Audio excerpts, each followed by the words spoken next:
समग्र मांग में कुल मांग और व्यय मांग। कुल मांग जैसे कपड़े की मांग शुरू हुई तो एक साल में, कपड़ा क्योंकि ये गुड्स है, वस्तु है, एक साल के अंतर्गत होने वाली मांग, कपड़े की सारी मांग को कुल मांग कहा जाता है। व्यय मांग, एक व्यक्ति केवल कपड़े से ही उसका जीवन यापन नहीं होता, उसके लिए नमक, मसाले, भोजन सामग्री, कपड़े, जूते, वाहन इत्यादि चीज़ों की आवश्यकता होती रहती है। इसलिए समग्र मांग में C+I+G+N इसको सब कुल व्यय मांग कहते हैं। उसके बाद समग्र मांग के घटक क्या हैं? C+I+G+N। C माने कंज्यूमर उपभोक्ता, I माने इन्वेस्टर निवेश, G फॉर सरकारी गवर्नमेंट और NX माने विदेशी निवेश। तो ये चारों चीजें मिलकर, जैसा आपको पहले पाठ में ध्यान होगा बताया गया था, उपभोक्ता, निवेश, निवेश माने उत्पादक, सरकारी निवेश और विदेशी निवेश। अब आते हैं कि आपकी अर्थव्यवस्था, खुली अर्थव्यवस्था और बंद अर्थव्यवस्था। खुली अर्थव्यवस्था में सभी की भागीदारी होती है और बंद अर्थव्यवस्था में विदेशों पर प्रतिबंध होता है, विदेशी आगमन पर। क्योंकि जैसे आप याद होगा, थम्सअप इंडियन कंपनी थी, उसको कोका कोला ने हैक कर लिया और कोका कोला की बिक्री ज़्यादा हुई और थम्सअप धीरे धीरे बंद हो गया। बाद में फिर उसने अपना इम्प्रूव किया, लेकिन बंद अर्थव्यवस्था में विदेशी प्रतिबंध होता है, जहाँ पर NX शामिल नहीं होता, विदेशी निवेश शामिल नहीं होता, और सभी की भागीदारी में C+I+G+NX होता है, और बंद अर्थव्यवस्था में CIG NX नहीं होता। तो ओपन इकोनॉमिक्स, खुली अर्थव्यवस्था के 3 सेक्टर हैं, सेक्टर 2, सेक्टर 3, सेक्टर 4। सेक्टर 2 में C+I आता है, अर्थात उपभोक्ता और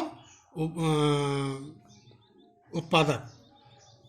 सेक्टर 2 में उत्पादक, उपभोक्ता और सरकार आती है। सेक्टर 4 में उपभोक्ता, उत्पादक, गवर्नमेंट और विदेशी निवेश भी आता है। लेकिन अपने यहाँ सेक्टर 2, आपके चैप्टर में केवल यही 2 चीज है, C+I। पहले जो पढ़ाया जाता था उसमें ये सारी चीजें थी, अब चैप्टर छोटा हो गया है, लेकिन इस चीज का भी अध्ययन थोड़ा किया जाता है। C+I+G गवर्नमेंट, जैसा कि मैंने आपको पहले में बताया था कि उत्पादक होता है और वो होता है परिवार होता है, यह इनको पैसा देता है, फिर यह इनको देता है, इसके बाद गवर्नमेंट सेक्टर इसमें क्षरण भरण के सिद्धांत से काम करती है। आइए बताते हैं APS, MPS, APC, MPC और APS, MPS। APC माने औसत उपभोग प्रवृत्ति और MPS माने मार्जिनल, एवरेज और मार्जिनल, सीमांत उपभोग प्रवृत्ति। APS माने औसत बचत प्रवृत्ति, S फॉर सेविंग और C फॉर कंज्यूम। तो यहाँ पर औसत बचत प्रवृत्ति और सीमांत बचत प्रवृत्ति, इसको सीधे लगाते हैं। मान लो किसी व्यक्ति की आय 20 रुपये है, उसने 15 रुपये उपभोग किया और बचत 5 रुपये की। इसको आप ये करोड़ में समझिएगा, CR।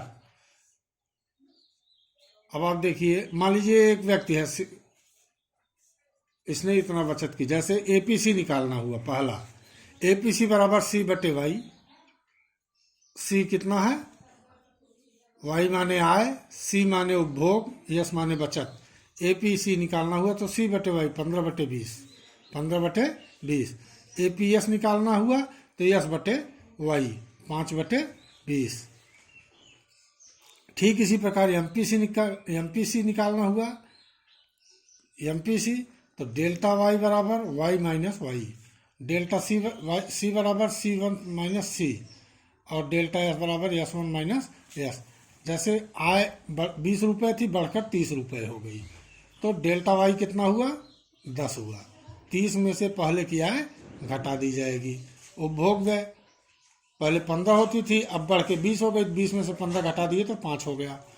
और बचत पहले 10 रुपये, पहले 5 रुपये होती थी, अब 10 रुपये होती है, तो डेल्टा S1 में से मतलब इसमें से इसको पुरानी बचत को एस को घटा दिया जाएगा तो 5 बचेगा।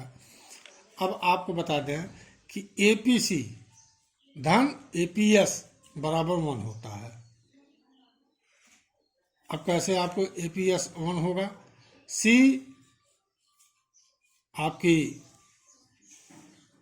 आपका उपभोग, ठीक, और यस आपकी बचत।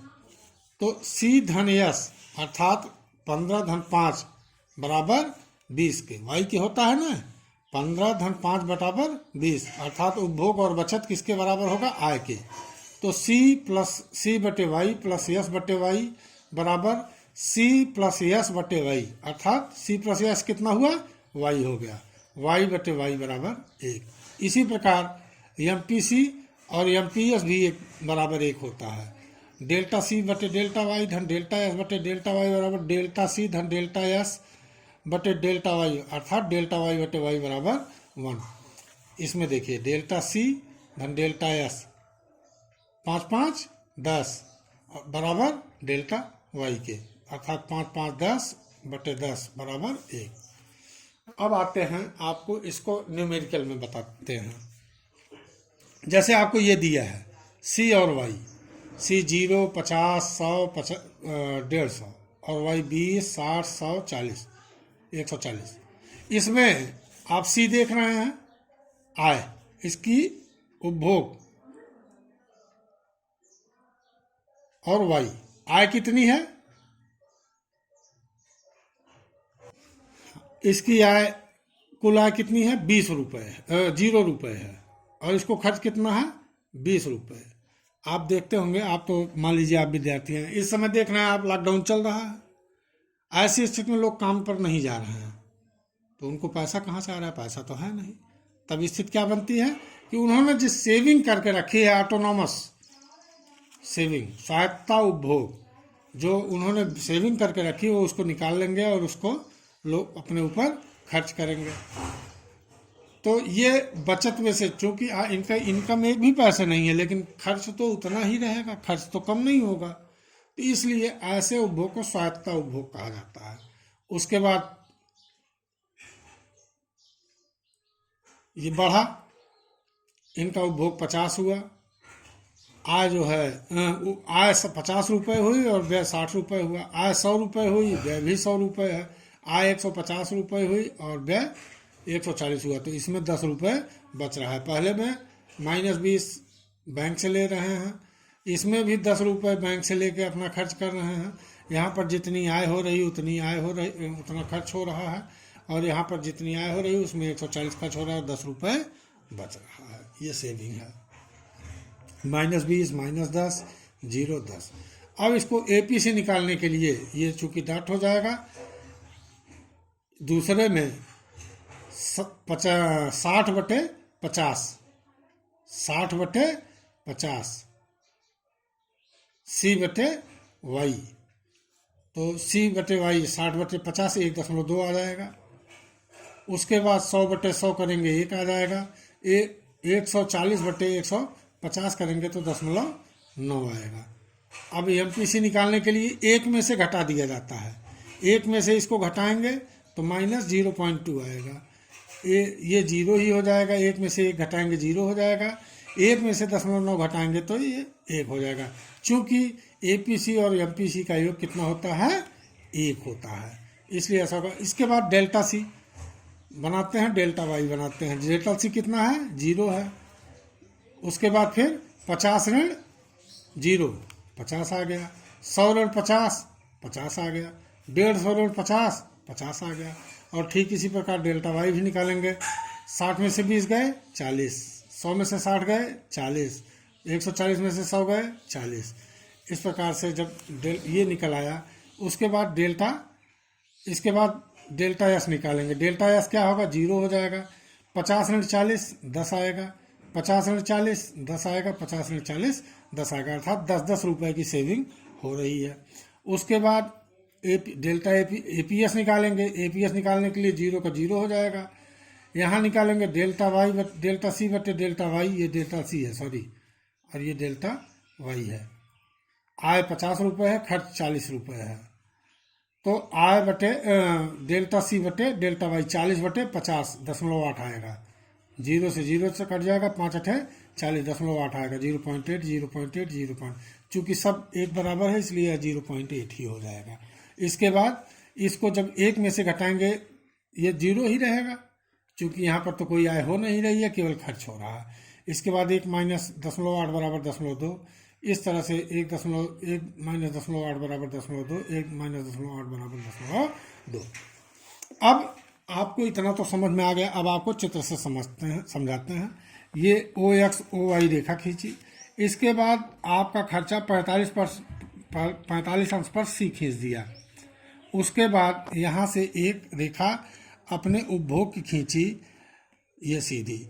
अब आप देख रहे हैं ये बिंदु, यहाँ पर क्या हो रही है, बचत 0 हो रही है। यस बराबर 0। यहाँ बचत क्या है, माइनस में है। खर्च इतना है, आय 0 है। खर्च इतना है, आय इतनी है। अर्थात जब यहाँ पर आय कम होगी और खर्च ज़्यादा होगा तो बचत माइनस में होगी। यहाँ पर जहाँ आय और खर्च दोनों बराबर होगा वहाँ पर यस बराबर सेविंग 0 होगी। इसके बाद आप देखेंगे कि आय कम होगी, आय ज़्यादा होगी और खर्च कम होगा। चूँकि ये खर्च है और ये आय है तो आय ज़्यादा है, खर्च कम है, यहाँ पर बचत होगी, प्लस एस में होगा। चित्र में आपको 3 स्थितियाँ मिलती।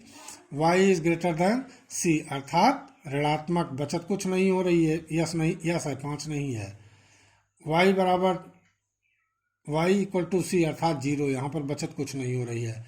y is greater than c अर्थात यहाँ पर बचत ज़्यादा होगी।